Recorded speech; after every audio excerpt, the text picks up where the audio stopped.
Et c'est comme le ministre d'État, ministre de la Justice, Constant Moutamba, vous constaté, il a répondu dans appel, il y a cours de cassation, où il y a un parlement, levé immunité, plutôt autorisation, il y a instruction au niveau de la justice parce que le procureur général a Senga qui a solo. Moi, je Constant Moutamba, au niveau, il y a Bakeli Mibeko, Bamekako Pesa Ningisa, dans une instruction judiciaire. Alors, à répondre à qui il est là, la cour de cassation, et Sengeli été Kuna, mon amboka Alain, mon amboka plutôt Constant Moutamba, Azalaki Libosé Abazouzi, Tobazi était à Kozonga Mokolo vendredi, la cour de cassation, Dengue Nabasango. Touti kozwa nde uti koluba ndekona biso Constant Moutamba abundisi bato ebele ba oyo bazena ba magouille ba corruption to condamné et là to benga na magistrature que magistrature ezaki malade c'est bien mais ceux qui yope mutu ozo bundisa banguna yope osali infraction et sengeli bayoka yope na mobeko c'est pour dire que personne n'est au-dessus de la loi. Dans le cadre du marché public, tout ça, la commentaire, parce que le dossier est déjà pris en charge dans le cadre de la justice. Moyen bisoto commenter en côté. Donc ça montre que moindre soupçon, procureur général, à cause de saisir dans le dossier, a sengi par rapport aux membres du gouvernement que l'Assemblée nationale et permettre à entendre Yangoana et Zole. C'est pour dire que ça aussi, est victoire pour le régime Nabiso parce que aux à la ministre, aux à la directeur de cabinet à président de la République, aux à la députée, au bout qui m'obéit à l'État et bien au collègue à la justice. Ça c'est un bon exemple pour dire que personne n'est au-dessus de la loi. Tout ça la nouvelle équipe avec Neko Christophe qui redonne encore l'espoir dans les Congolais. Mais tu sais que du condiment il y a solo à rattacher IGF. Et pas naïe, et que IGF a une autonomie en contrôle, même dans la présidence, même dans le cabinet. C'est-à-dire que banga mototé, peut que la justice pour ça nango. Est-ce que le courant dans régime le cas tout le monde et toyok IGF batebele batika ko ba IGF te na ba période da Kabila, même période da Mobutu. Parce que mutu a créé IGF ezaki maréchal Mobutu. Mais na période da totika oyoka influence ya IGF te. Période da Kabila, silence absolu. Parce que le détournement est belé bando salemana ba régime wana mais dans le grand silence mutu moyen mutu aloba ezalagite mais na régime na biso nde na uti koyebisa yo ndeko sentinelle nde na zolo bela na ba bandeko na biso bazolanda biso esenge boye bako le fait déjà ba mefe wana et comme kobima au grand jour il faut saluer ça esenge tobete yango maboko pour dire que ba détourneur sikoyo moyen ba bombama ezali sous-souté moyen et les sous silence na omerta ezali lisousoute na bon kolo lelo mo déjà ba réseaux sociaux comme développé ceux qui omeki ka ko sala likambo moko eza non conforme na mibeko ndeko yeba ko ebandi déjà na ba réseaux sociaux et comme clameur public okoyoka PGR a quitté lio donc esengeli mutu na mutu akeba na cadre ya gestion ya mosolo ya l'état donc na régime na biso ndeko sentinelle na lobela ki yango fois passé to ebi ndeko na biso professeur Luzolo Bambi alobani plus de 10 milliards par an et banda ko coulage ya ba recette et banda ko ibama en silence mais c'était pendant le régime de Kabila mais lelo oyo so ibika mosolo ya l'état bako dénoncer yo pe okokende na justice 30 ans c'est trop, les Congolais vont aller au 30 ans c'est trop, tant qu'on met tout dans ton Kenya.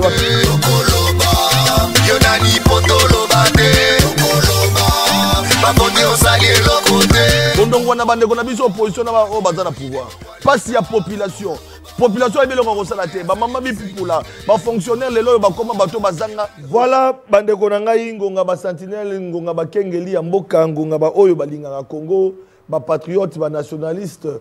Batoyo bazali côté le népotisme, tribalisme, ndenge tozali koyoka gauche à droite, tozali ko caractériser ba comportement ya ba politique bande konangai tolinga Congo c'est que to beta masolo pour être Congo oyo uta agression rwandaise boyebi ete leloyo bitumba na est Rwanda azali ko agresser peut ko continuer ko agresser pona ko luka kimia to landi ba politique oyo bazali komi pesa pour être kimia ezala Nanzela, il y a rencontre ya basango pe na basango na ba église de réveil et puis église protestante plutôt, pe nanzela ya Nations Unies oyo akoluka kimia tokobeta masolo solo parce que Bobi était République démocratique du Congo a tu connaître 2 victoires diplomatiques pour la République démocratique du Congo ezali et obtenir vice-présidence dans l'Assemblée onusienne donc tokobeta masolo pour être lelo ba Congomani ezali lokumu pour na mboka na biso lokumu pour l'Afrique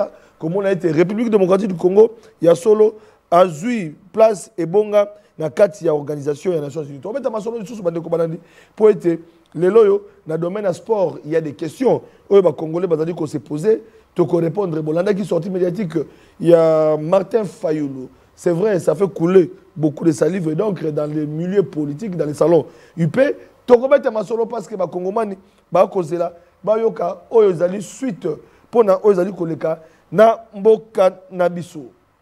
Invité na biso yambo na kende na ba brève c'est qu'il a présenté ezali bongo mwana mboka Ale Mukuna azali cadre na UDPS moko ya bandeko bazali ko composer corps élite scientifique ya UDPS banganga mayele na bengi sakaye pour être ngana yeto sala émission pédagogique émission ya conseiller et na ba choc ba question réponse et permettre à na ba congomani bazwa moi idée il y a évolution actualité et il a été toujours disponible pour na répondre na mituna na bino pe na mituna na ngai mituna ezaka biso et nous alakaye mwana mboka Ale Mukuna boye mpe malamu ndeko Sentinelle motema mwangai motondi na sai motondi na esengo po na régime na biso tozo kende se liboso pe ba victoire na ba victoire.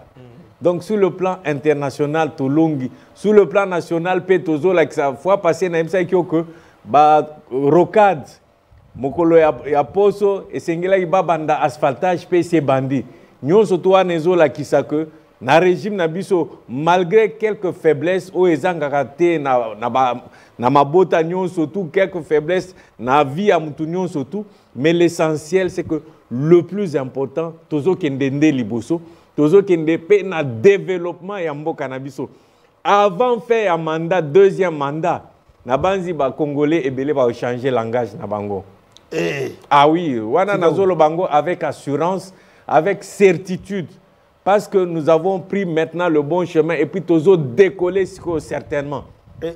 Ah oui. Boyoki. Makambo eko bimawa bande ko bimawa mais toza na kimia. Alors bande ko balandi na utali actualité politique et c'est comment été le ministre d'État, ministre de la Justice Constant Moutamba ndenge boko constaté, il a répondu na appel il y a cour de cassation boyebi été outa na parlement lever immunité plutôt autorisation il y a instruction au niveau de la justice parce que le procureur général a senga qui a solo moi namboka Constant Moutamba na niveau il y a bakelimi beko ba meka ko pesa ningisa na otali instruction judiciaire alors a répondre qui lelo la cour de cassation pe et sengeli boyeba été kuna moi namboka Alain moi namboka plutôt Constant Moutamba azalaki libosé wa bazuzi to bazi était akozonga mokolo ya vendredi na cour de cassation ndenge na basango toti kozwa alors bande ko balandi tozongi na o etali actualité na niveau il y a victoire diplomatique il y a République démocratique du Congo élection esalemaki République démocratique du Congo il y a solo a gagné siège na kati il y a masolo teveza doté bolanda proclamation ngelekaki 88 nombre de bulletins nuls 0 nombre de bulletins valides 188 abstention 1 nombre de membres présents et votants 187 majorité des 2 tiers requises 125 nombre de voix obtenues Bahreïn 186 République démocratique du Congo 183 Libéria 181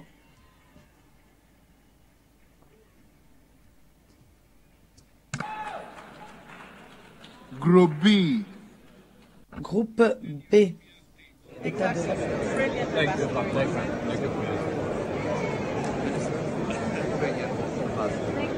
We are so happy for you and we wish you good luck and success in all working together.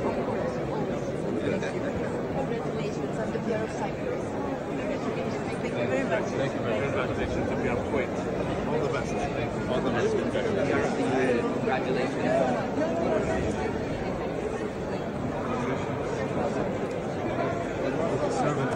Thank you very We much. look forward to it. Congratulations on the elections. We'll hand over to you.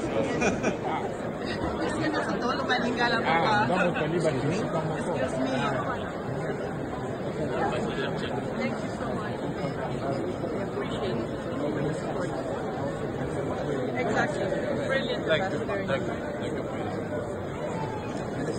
Voilà, bandeko balandi tozali kozongela ngo avec force détail na ba question d'analyse on a invité na ngai akomeka mbe kolobela victoire diplomatique ya régime ya Tshisekedi parce que Tshisekedi boy ba été ezali tango Tshisekedi azali président de République du Congo azali ko connaître ba victoire diplomatique na ba scène internationale. Alors tozali kokoba bandeko balandi boy bete bana kelasi ba oti ko ça la dissertation na bango ne bozali komona ezalaki sengo mingi pona omona été calme ezalaki sur toute l'étendue pour être enseignant bazalaki payer encore une fois de plus coup de chapeau parce que tout le monde était enseignant tout le monde ka mon konzamo kazolo ba été ya solo cheval de bataille ya mandat na ye gratuité enseignement tout le monde ba na kelasi ya solo balaki na preuve qui mezali pour être enseignant ba futamaki na ngonga donc ministre de finance Doudou Famba asalaki musala na ye pour que kimia ezala parce que azali kolanda o ezali vision mon konzamo ka mais na ngambo mosusu sengo ba été lauréat.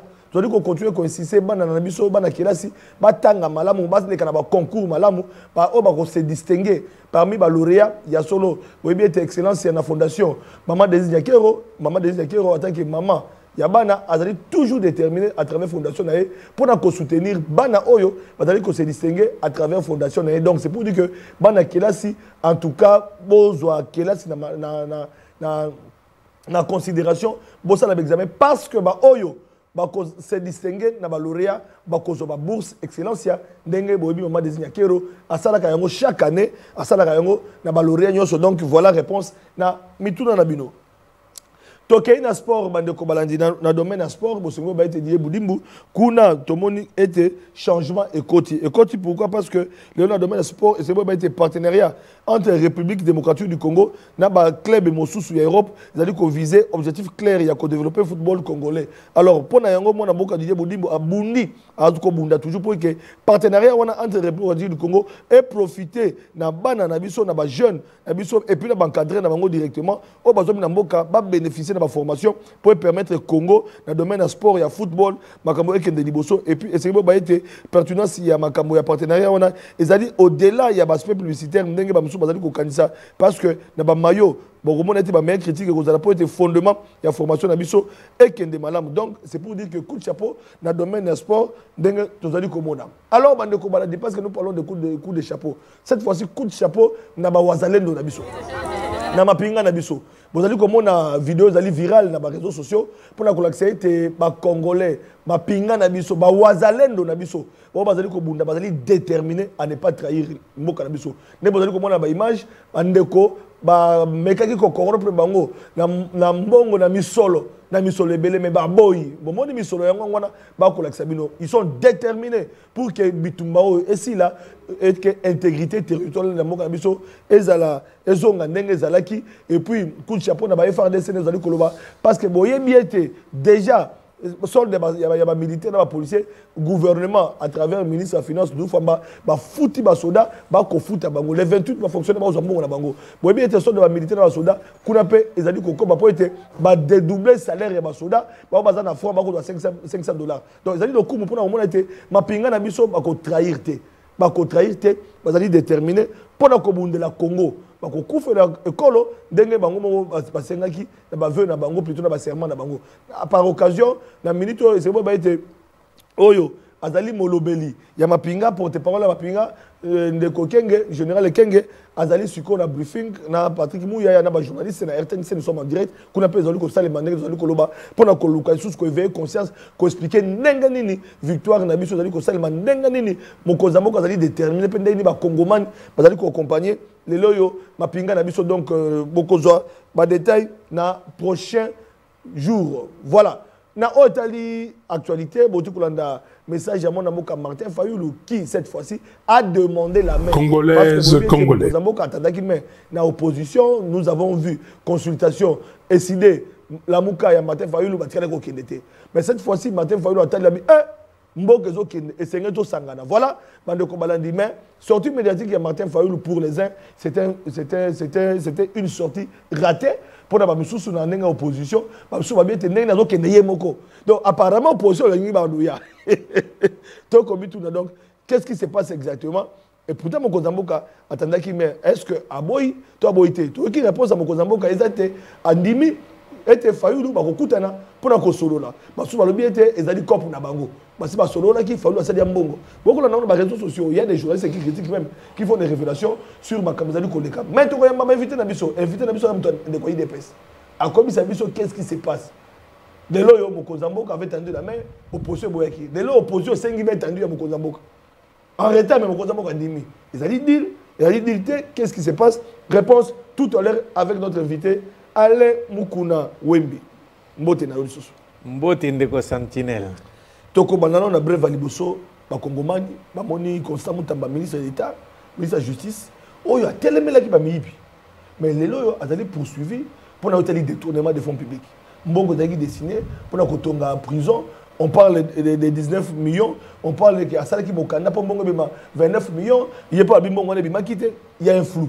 Bakelibeko, Badimik instruction judiciaire et Banda. Et puis tout le monde est devant la cour de cassation. Tu retenir ni? Deko, biso toza bakolo parti o ebengama Union pour la démocratie et le progrès social, avec comme cheval de bataille depuis mentor Nabiso Etienne Tshisekedi wa Mulumba d'heureuse mémoire, Bitumba Nabiso ezaki nini état de droit. Wana tobo sana kangote, tokobo sana makambo nyonso tu esenge to retenir eloko moko état de droit bitumba na biso e fandande na état de droit. État de droit elingi koloba mutu nyonso tu azali na se ya mibeko.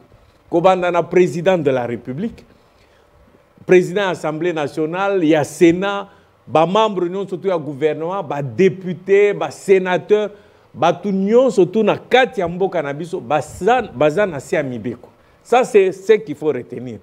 C'est vrai nde uti koloba ndeko na biso Constant Mutamba abundisi batu ebele ba oyo baza na ba magouille ba corruption to condamné et l'autre to benga na magistrature que magistrature ezaki malade c'est bien mais ceux qui yope mutu ozo bundisa banguna yope osali infraction et sengeli bayo kayope na mobeko. C'est pour dire que personne n'est au-dessus de la loi. Na cadre ba marché public, tout ça la commentaire parce que dossier ezali déjà pris en charge na cadre ya justice. Moyen bisoto commenter en côté. Donc ça montre que moindre soupçon, procureur général à cause de saisir na ba dossier a sengi par rapport aux membres du gouvernement que Assemblée nationale et permettre yé à entendre yango ana ezole kama. C'est pour dire que ça aussi ezali victoire pour un régime nabiso parce que aux à la ministre, aux à la directeur de cabinet à président de la République, aux à la députée, so au bout qui m'obéit à l'État et bien au collègue à la justice. Ça c'est un bon exemple pour dire que personne n'est au-dessus de la loi. Ndenge na lobaki ndeko sentinelle vendredi passé na ebisa kyoko esenge to bando trouver ango normal parce que les lois batu bazo monango dire fait moko extraordinaire pambate parce que na deuxième république même na république ya bakabila makambo wana ezalaki te ce qui fait que batu bazo découvrir makambo wana mbala liboso batu msu uta babota mabatika jamais koyoka ministre azo répondre na justice en plus ministre à justice. C'est pour dire que Esengeli avec le temps bandeko rabiso babandomo nango normal lobiso oyoki que président de l'Assemblée nationale peut aller na justice président du Sénat Esengeli to trouver yango normal na étape oyo mutamba zali condamné te principe na mibeko na biso zali présomption d'innocence ake kuna bakotuna e mituna soki à répondre à défendre correctement bakotika e à continuer na musana mais so ba moni ko ba indice sérieux. Il y a des tournements de batumsu bazolo ba ezali bako poursuivre na ba enquête na bangoti ba omeme na justice mais ça nous ne pouvons pas encore commenter pambate dossier ezali na justice biso tozali de kota là mais eloko tokoki ko tirer comme leçon nul n'est au-dessus de la loi. État de droit, Otobundela qui est commis réalité. Ah, état de droit est commis réalité. Bandeko Balandi Boulandi. Moi, je suis mais inquiétude des alliés. Tout le monde a procès 100 jours. J'étais de cabinet, mon dossier de tournement. Ministre de la Finance, dossier de tournement. Mais apparemment, pour ne pas couper sa image à Mabé, on a l'impression que le régime Tshisekedi, c'est-à-dire le régime a des détourneurs. Non, c'est un régime a des détourneurs. Ça signifie que dans le régime, si on a détourné, la société civile, l'organe de contrôle est comme il faut dénoncer. Yozoye na République ya Kabila. Est-ce que IGF est fonctionné? Nani ayeba ki IGF batumsusu bayeba ikutute que IGF ezalaka. Mais na régime na biso président parce que aouti na parti moko o ebunda pour la démocratie pe na état de droit puis pour na sérieux na gestion mboka pour na bonne gouvernance. Yango président de la République ye moko apesa bango pifo ya kosala contrôle ya finance publique. Bango bazo kendo contrôler bisika ebele ndeko sentinelle so na ebisi mokolo ya lelo influence ya IGF combien de détournements au bando kanga déjà na ba niveau moko élémentaire bakoma na patrouille bazo sala patrouille moni kande basoda batambola na butu mais sikoyo na cadre ya finance bango bazo sala ba patrouille pour empêcher ba détournement na ebandeli déjà erbino bozo préparer. Non, na tango kalezaki bo constater ka ba détourna keza neti dossier à Matata. Dossier à Matata mutu aye ko révéler ango achango na nani na moyeza nani eza IGF. Mais na tango ka ba détournement wana esalama période nini? Esalama période da Kabila. Mais herbiso to ko pesa IGF pouvoir aye ko dénoncer ba détournement yango Matata leki na jugement. Mais IGF c'est-à-dire il demande impulsion à Jules Alingeti aujourd'hui qui a fait son temps. Et Azana retraite Lelo, tout ça la nouvelle équipe avec Neko Christophe qui redonne encore l'espoir dans les Congolais. Mais Tshisekedi Kondimaïté, il y a solo à rattacher IGF et pas naïe et que IGF a une autonomie en contrôle, même dans la présidence, même dans le cabinet. C'est-à-dire que Banga Motote peut continuer à agiser ça pour ça.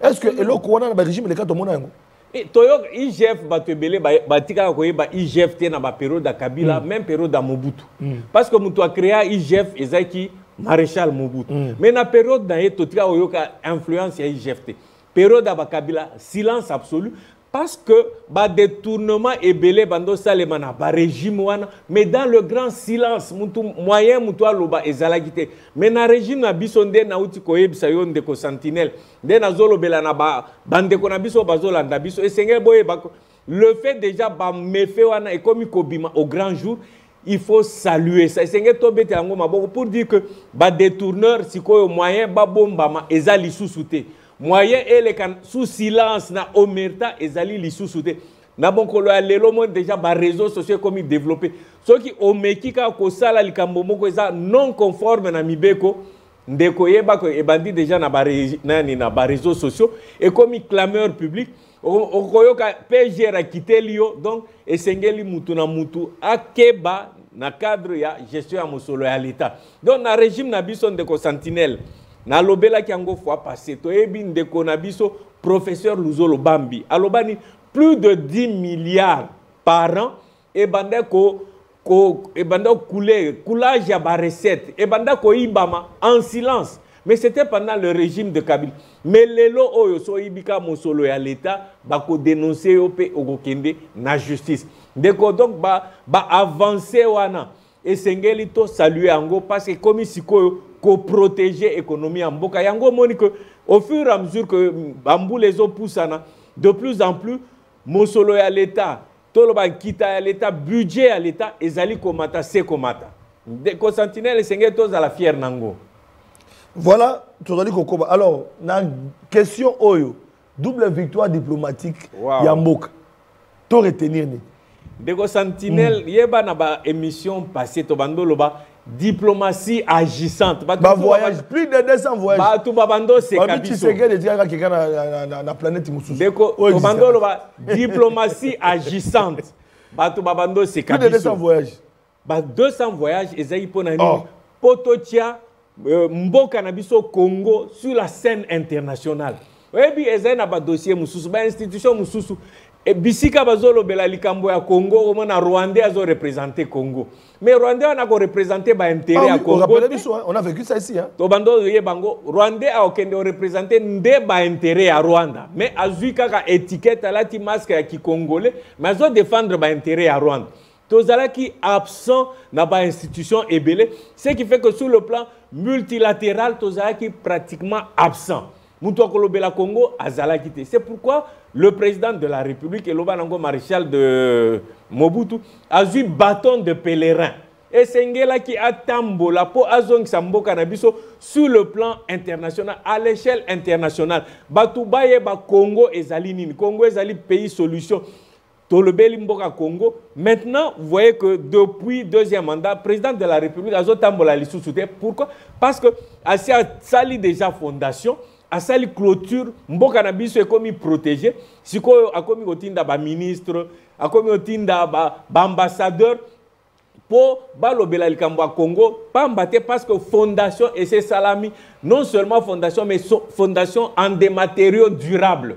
Deko siko ata séisme et salami, mais moyen Congo eko ya lisusu ezate parce que fondation et c'est salam en des matériaux durables. Alors, et flexibles. Élection en République du Congo, tout le monde à travers l'image, élection ambiance totale, ministre des Affaires étrangères très salué, tout le monde a membre de Kakuna. Tu as vu que le Congo et continue. Bon, en fait, nous faisons partie, il y a la communauté internationale, nous faisons partie aussi, il y a un pays dans le Conseil des Nations. Mais cette fois-ci, qu'est-ce que le Congo gagne dans ça? Deko Sentinelle, d'abord, le lot Tobimi double brassard. Donc, ambiance est totale. Deko Sentinelle, Tobimi double brassard. Tobimi Tata Mapassa. Namkolomoko le 3 juin 2025, 10 jours avant anniversaire, il y a président de la République. Donc, ils ont moi béni. Voilà. Ils ont moi béni. Le 3 juin, 10 jours avant anniversaire, il président de la République, Tobimi Tata Mapassa.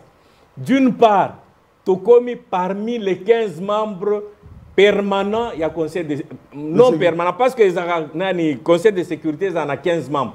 5 membres bazaka permanent bango bazaka na bango ka ba changer bango te. Siko 10 autres de biso tokoti na kati wana. Donc tokomi na cercle moko restreint. Ozoye bandeko sentinelle période toloba na janvier to bando sa ba réunion extraordinaire du Conseil de sécurité des Nations Unies. Ozoye ba po ba voter résolution 2773 et sengela ki bandeko na biso ba bando représenter Afrique ba bando beka 3A. Et sengela bango ba appuyer ba résolution wana. Sikoyo biso pe tokoti na kati wana. Donc ce ba dossier mususu amine nezali et sengeli voix na biso est compté. Donc biso nde to bando décider na ba décision mususu to banda ko influencer ba décision ya mine na mboka wel. Ba décision etali maintien de la paix, ba décision etali ba armement, ba décision etali ba makambo ebele za ba résolution climatique ba nini biso toza na cercle restreint. Ezaneti famille ezalaka élargie. Donc les Nations Unies, toza ebele na Nations Unies, mais c'est un cercle restreint. Bisika ba grande décision ko bandozo ma bato ba fanda wana bazoka biso toza pe dakati. Donc au moins pendant 2 ans de plus. Donc 2026, 2027 sur le plan international et puis to comme un levier diplomatique moko un peu plus important et ko permettre biso même ba makambo na biso. Likambo etali bitumba na biso, likambo etali guerre na est, ba makambo ebele biso moto komi déjà na mesa bisika nini ba panzaka ba makambo ebele. Donc eza influence moko ya munene sur le plan diplomatique et ko permettre biso à partir du Conseil de sécurité des Nations Unies, tous allons en contact dans ba pays pe ebele. Donc au moni siko to komi na droit au chapitre, véritable droit au chapitre. Voilà. Mais bisika ba tout bazai ko décider. Donc les loto bimi tata mapas. D'une part Tokoti comme membre non permanent, il y a Conseil de sécurité. Et en même temps, Tobimi, la vice-présidente, il y a 80e session, il y a Assemblée générale, il y a Nations Unies, Oyo, et que ça, à partir du 9 septembre. Wow. Donc chaque année, Tobenga, Assemblée générale, il y a Nations Unies. Chaque année, on a un président de la République qui a un discours dans l'Assemblée. Généralement, c'est vice-président. Wow. Vous comprendre. Donc, ça suffit du point de vue de la diplomatie. Est-ce que niveau Nabiso et Masolo, tout le monde a envoyé spécial à Trump. Après, mon sous-soya, est-ce que Zali message Trump a dit? ndeko Sentinelle mais élection on s'est demandé oyebi ba solution mususu tozwa kango so oyebi ko solola na bato ndeko Sentinelle eza na bisika mususu mutu akoki koya amoni yo po aleka na émission oboyelie mais mutu mususu aye lokola yebi ko solola a sololi na yo bien a convaincre yo oyambi donc biso de tozabu malulo bi fona yamba mais magena boko yamba donc ça signifie que Congo est comme na niveau oyo toyebi ko solola na bato ya minene ya mboka biso pe to komi compter parmi bato ya minene oyebi Congo babenga le réveil du géant mais le Congo ezali mboka moko véritablement géant à tout point de vue sotali étendu ya mboka na biso au tel nombre de population ya mboka na biso donc toza vraiment ebelé le Congo était un véritable géant oyo abandai kolala siko avec le président Félix Antoine Tshisekedi Tshilombo a télémisi biso amatisi biso na niveau international ndeko Sentinelle c'est quelque chose de très important na pesa ndekisa musu na cadre de sport oyebi Paris Saint-Germain zaki équipe moko ya France mais depuis ba remporter Champions League depuis samedi au moins il n'a pas télévision et belé ba komi olobela Paris Saint-Germain donc biso pe to komi na niveau oyo ba bando lobela Congo ba to belé ba oluka ba zwaka ba influence ba profiter à présence à Congo pour régler les problèmes na bango donc to komi de plus en plus influent ndeko Sentinelle na pesa ndakisa mususu ça neti musique na biso ba congolais ba bando beta musique mais c'est quoi influence na biso et kenda musique au kende Côte d'Ivoire bazo beta musique à Congo OK na Belgique bazo beta musique à Congo donc c'est la même chose diplomatie à président Félix Tshisekedi et comme une influence ya makasi et comme biso partout na États-Unis ba beta masolo à Congo OK Canada bazo beta masolo à Congo OK poto Union européenne Parlement européen OK en Amérique du Sud OK en Asie OK en Chine Japon bisika nyon surtout ba comme beta masolo ya Congo donc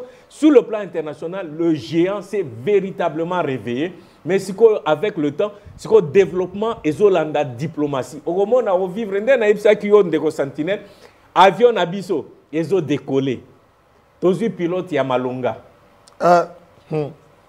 pilote ya Malonga gaina commenter souté alors parce que ba commenter comme tu na sala mais parce que nous parlons sur la base des faits concrets alors parce que nous parlons na hôtel victoire République du Congo mais victoire pe ba wazalendo ba mapinga na biso ba FARDC oyo ba boyi ko céder na ba corruption o ba boyi ko teka milimo na bango ba boyi ko teka mbongo to mona ginda kisa ya bande ko na biso ba wazalendo oyo sengi to encourager musala bazali ko sala ozali na likaba ko bakisa wana eza na mutu moko amesana na régime na ye na corruption régime na ye régime ya corruption sur corruption akanisa ki ko ba congolais nyonso tout bazali corruptible ndeko eloko mutuya o nazali ko saluer bandeko na biso ba wazalendo o ba bengi na yebite so aza commandant TK ba pesier $200,000 pour ba corrompre akoisa de sorte que Fizi pe ekoya parce que bango ba bando résister Fizi parce qu'il fallait ba le kana Fizi ba attaquer ba Uvira ba côté nyonso to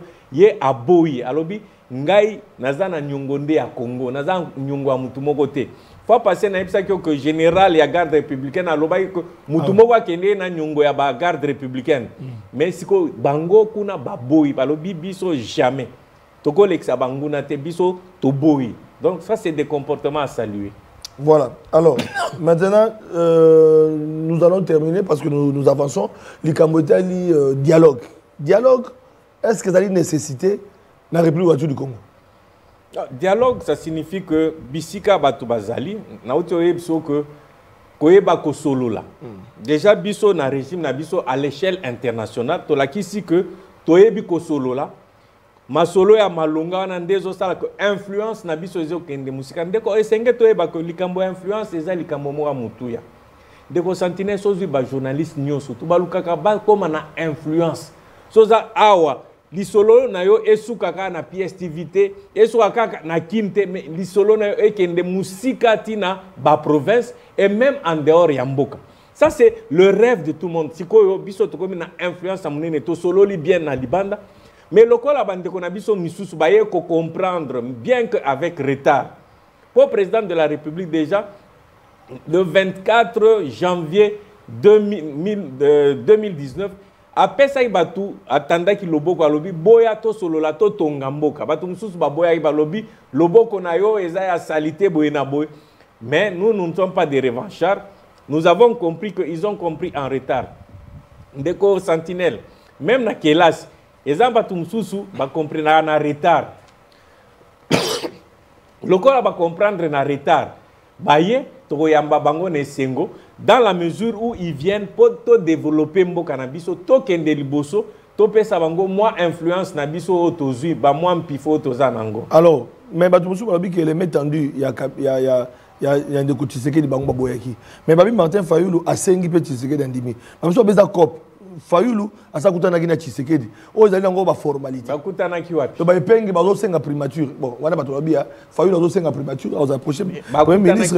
Donc lelo yo ba presse epenge pour pas la muka ako critiquer sur Tshisekedi té. Bon, nabanzi sotolandi parcours politique yandeko Martin Fayulu, je n'ai pas le droit de juger parcours na été mutuna mutuaza libre à ba décision oyo azwaka. Mais je pense qu'il a commis des erreurs politiques majeures parce que Sozine Ndeko, président de la République Fachi, na Martin Fayulu, ba outi toto outi na école moko, pratiquement école ya Etienne Tshisekedi ou Amulumbu. Mais Martin Fayulu n'a pas pu comprendre à temps à cause il y a égoïsme, peut-être orgueil. Il n'a pas compris à temps que l'un d'entre eux a été élevé, c'est Ngela qui a appuyé Action Nae pour Elinga qui est Matapé influence. Il n'a pas compris ça à temps. Il est entré dans l'opposition, surtout. Comme on dit, mieux vaut tard que jamais. Lelo a eu comprendre que Mokonzi Azaka Moko, Mokonzi Anaza a influence de plus en plus, et ils s'assoient. Batumsusu Bakanisa qui que Banguna Bakoma Awa avant le 30 juin, va comprendre que Bitumbana et Katani, Batumsusu Kutu Batunabiso Baoloba. La guerre est terminée. Nous surtout anezaka mangungu, nous kaso aussi au bomier mukile bandit ko bouger, mais c'est assez à koufa na ekala. Donc le plus important c'est ce qu'il faut savoir. Ndeko Martin Fayulu aussi, il a reçu un peu de lumière lelo ayo comprendre que Sengeli à se joindre nabiso nous les vrais patriotes, nous qui combattons véritablement Banguna nabiso oe bauti Rwanda. Na banguna biso ba misusu ba congolais mais ba congolais vendus ayo comprendre dango bon c'est une bonne chose, nous allons le recevoir, mais ce qui est dommage c'est de voir que il est changeant. Il n'y a pas très longtemps a été signé ba communiquer na Batouana, mais quelques jours après ayo comprendre, je ne sais pas ce qui se passe, mais bon s'il a quand même compris même tardivement, c'est une bonne chose pour Atikala Constant. Au nom de la paix, pour que Kimeza dans le Congo, Batikali na agenda na bango, pour na bango il faut la voie diplomatique. Nanzela, il y a Basango. Alors na banganga nzambe to banganga nzambe. Yo lobi boni. Nous surtout na kadende na otoloba eza ba erreur d'analyse, ba erreur d'approche stratégique. Parce que même Basango mukolo ya lelo, ils savent qu'ils ne peuvent pas avancer sans l'aval du président de la République. Qui tient le bâton de commandement? C'est le président de la République. Dialogue wana et kozala dialogue politique. Et kozala dialogue il y a acteur politique. Mais bino le plus grand acteur politique au bato benga le grand Mukishi. Vous voulez l'éviter, vous voulez faire un dialogue sans lui, ça ne marchera jamais. Mais parce que même surtout banque sabatou non, tu sais que de respecter comment on appelle ça?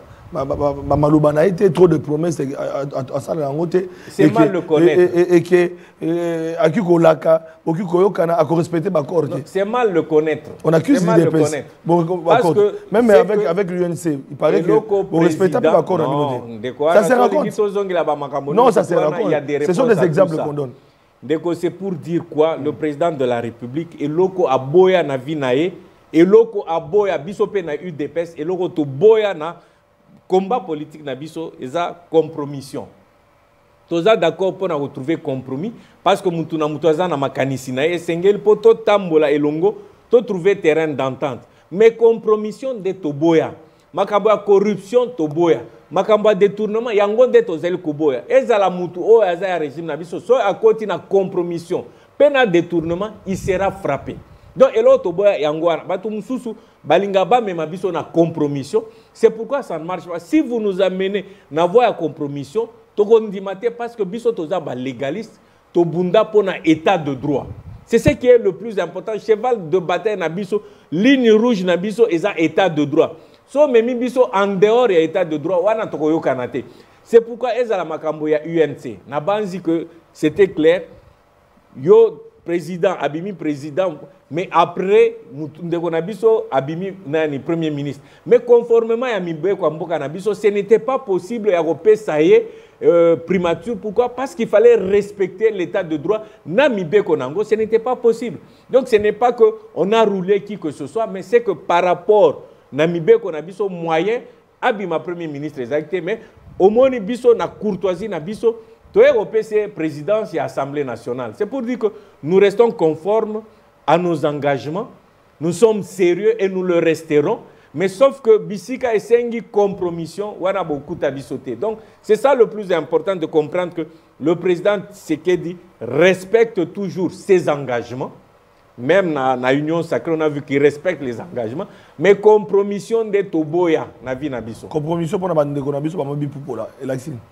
Compromission eza makambo ya mbilinga bilinga. Donc makambo eza na mulongote. Eza neti mtu aye komona yo alobi tobima. Poto kende koiba. Voilà, eza compromission to ndimangote. Mais so lobi ndeko to kende to sala tour na ville, to kota na restaurant, to lia. Ça, il n'y a pas de problème. Mais koiba nde to boy. Mosolo l'État et sengeli ezonga et servir peuple congolais. Voilà pourquoi ndeko Flavien et loko mutuya o na kanga na via Etienne Tshisekedi, eza changement de mentalité. État de droit na eloko oyo abimisa na élection en 2011. Le peuple d'abord. Ça, chaque fois que je pense na action nyonso na sala kana vi nangai na tia peuple liboso ya nyonso. Oui, c'est vrai, biso nyonso tout obimaka. Tozo luka mosolo, tozo ko luka boy, mais esengeli peuple azala liboso ya nyonso. Le peuple d'abord. Ça, j'ai copié. Donc les yeux fermés, je dors, je rêve, le peuple d'abord. Biso na UDPS, tozo la tozo lota, le peuple d'abord. C'est ça notre cheval de bataille. C'est ce que l'héritage que nous tenons d'Étienne Tshisekedi. Donc tous ceux qui se disent Tshisekedistes, tous ceux qui se disent patriotes, il faut le peuple d'abord. Si vous avez le peuple d'abord, c'est que Azana Kanya Banguna. Donc voilà. Alors, maintenant, Andimi, mais ma critique est allée dans la opposition sur l'endroit Fayoulou. Dans la réaction, il y a eu deux personnes parce que Fayoulou a eu Verbino. On dirait que Fayoulou a eu union sacrée, a continué union sacrée.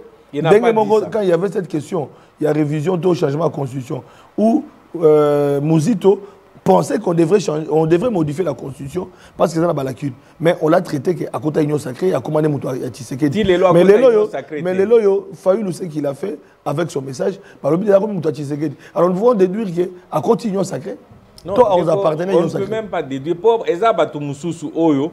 Moussa na bangoka ba critique moko subjective. Non, biso nous sommes tout à fait d'accord à la critique. Na banzi même le président de la République, so l'andika président et moko je mets batum sous UDPS à part. Est-ce qu'il y a quelqu'un qui est vraiment plus démocrate que Tshisekedi? Est-ce qu'il y a quelqu'un qui accepte la contradiction comme le président Félix Tshisekedi? Est-ce qu'il y a quelqu'un qui accepte le débat plus que le président Félix Antoine Tshisekedi? Donc c'est pour dire que le président de la République, Azam Moutoumoko, humainement d'abord, c'est quelqu'un qui est bon, qui est humain. Mais c'est quelqu'un qui est ouvert aussi au dialogue. Donc le dialogue, oui, mais Moutounion, cela ne veut pas dire qu'il entre automatiquement dans l'union sacrée. Même pas dans l'UDPS. Tout ça, la union sacrée, mais on n'a pas demandé à tout le monde, Bakotana, dans l'UDPS. Voilà. Nous respectons la liberté à chacun, le droit à chacun d'être libre de ses opinions et de ses engagements. Voilà, ton côté, la coutume, parce que la Bible, la Bible, c'est la drapeau. Beaucoup de respect pour le drapeau. Merci beaucoup. Alors, malobi tout na bande ko IDPS na ko zope bande ko presse penge na mikolo ko ya ba ibisa biso. Changement de discours ya Fayoulou qui alobi ba ken élection de pendant ba epenge ba maman na biso ya Lamuka maman Chantal Moboni ebele bandi déjà comme mouiller les maillots ba base da bango ba descente tout le monde se prépare pour les élections. Le président a décidé coordonnateur à Lamuka Martin Fayoulou a décidé qu'il y ait une élection. Mais à la fin du compte, à qui a déposé Mbongo caution. Bakuta pena Tshisekedi Martin, ah, bah c'est qui? Et ça l'a tollé. Martin, ça va? Ça va. Oui, ça va, excellent. Bakongomani balobi, ah, Fayu là-bas, il bande ko bakien. Les lois bangaba za la député bakité. Mais il y a qui? Problème est até. Sikoyo, mec tendu, mon kozambo a bengi bango, baboko ya. Mais Fayulu a cité communiqué conjoint, bah tout ça bien trahir bango à Kembango. Bah sous soit bien mais indécent. Comment il y a kende, bah bah c'est qui communiqué conjoint, mais pas en opposition. Mais comment il y a kende yemoko mbango, on le peut pas kende na mande ko mosus. Alors comment ozomo na opposition à lobby na lingomba na ndenge na bango. Est-ce que ba ko zasula bomoko to peut Tshisekedi a penser opposition. Bon, en fait, opposition et a pété. Na boyo lo balikambo opposition anzala, na lobi opposition a pété. Mais eza na likambo moko o toloba banda kala, c'est que leader, un véritable leader, comme nous en avons dans notre parti politique, dans l'UDPS, un leader doit être visionnaire. Un leader, c'est quelqu'un qui voit loin. Pour leader eza mutu oyo azo kumba batu simanae. Et sengeli azala visionnaire aeba bisika zo mema batu nae. Biso na élection ya 2018 ozo eba batu bazo machine à voler, machine à ceci, machine à cela. Mais biso tozai na leader moko visionnaire o alobaki avec ou sans la machine à voter, nous irons aux élections. Il avait une vision. Alobi, nous sommes déterminés avec les paramètres politiques sur terrain, nous allons remporter les élections. Na occasion, on a démentir Makambo au docteur Mukwege Alobaki au Makambo 2018 et Zaki arrangement. Non, il n'y a pas eu d'arrangement. Nous avons gagné véritablement les élections. Ça, c'est très important. Et puis, il faut eu la bonne machine à voter. C'est pour dire qu'un leader doit être visionnaire. Tout bazolanda fayulu. Soy baza sûr que ça visionnaire, balandaye. Mais soy baza sûr que ça visionnaire. Mais déjà, tous sentir que un marchand. Moi, en ce qui me concerne, je n'irai pas derrière lui parce que j'ai senti qu'il n'est pas visionnaire. Les lois a changé. Mais est-ce que encore j'en ai pas maloba, à mon impression de qui et puis à balou sous maloba. Mais wana est bango moko biso toza na UDPS, toza na union sacrée. Alors, biso toza na leader visionnaire. Avec ou sans la machine, on avance. Drapeau total là-haut, opposition opposition pété. Bon, opposition ana moyen to qualifier ngoko tout bango moko sur terrain zomona na kobazel opposition a pété. Mais nous avons un leader, l'avantage d'avoir un bon leader, c'est qu'il est solide. Même quand il y a eu des problèmes à Goma, à Bukavu, beaucoup de gens ont tremblé. Batumsus ba comment il traversé, mais lui il était confiant. C'est pourquoi nous devons sentir que boss anatel likambo na betela ki solo ya Victor Hugo alobi, croire en soi, c'est déjà presque réussir. Croire en soi. Donc, il faut oser la confiance dans Makamboyo Mogozo Sal. Donc, on sentit poto ya awa, oser confiance que ba invité on a poni, ba koya baza na niveau.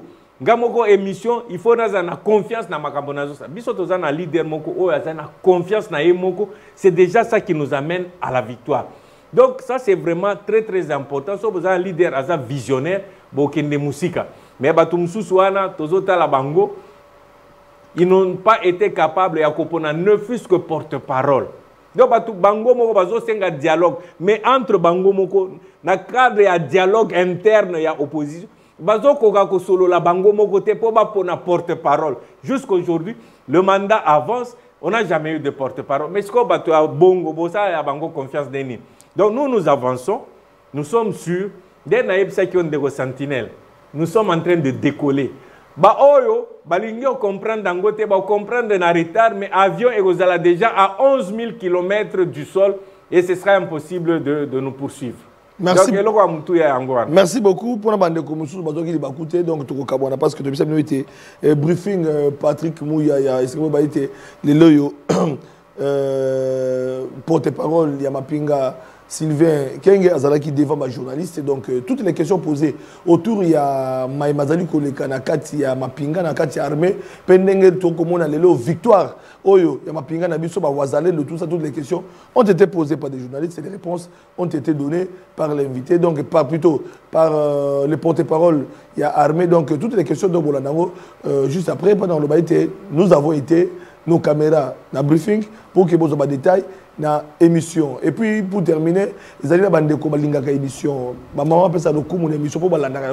Nous disons qu'il faut des plus joyeux anniversaires. Maman Kapinga, on a dit parmi maman Oyo, tant que Vandaka, balandaka émission, papa Sentinelle, peu de fois, on ça un conseil, peut batin na kabituna pour être émission de Kamalam. Sur ce, Tokabwani, moi n'amboka alemukuna, matonomingi. Ah, matondo ndeko Sentinelle, matondo pe na balandi chaîne na biso na émission na biso to kundola na banzi ya solo to kundola ki makambo nyonso ebomba maki surtout na plan diplomatique tobimi tata mapasa na mokolo ya lelo le 3 juin 2025. Merci, dossier du jour Tokabwani.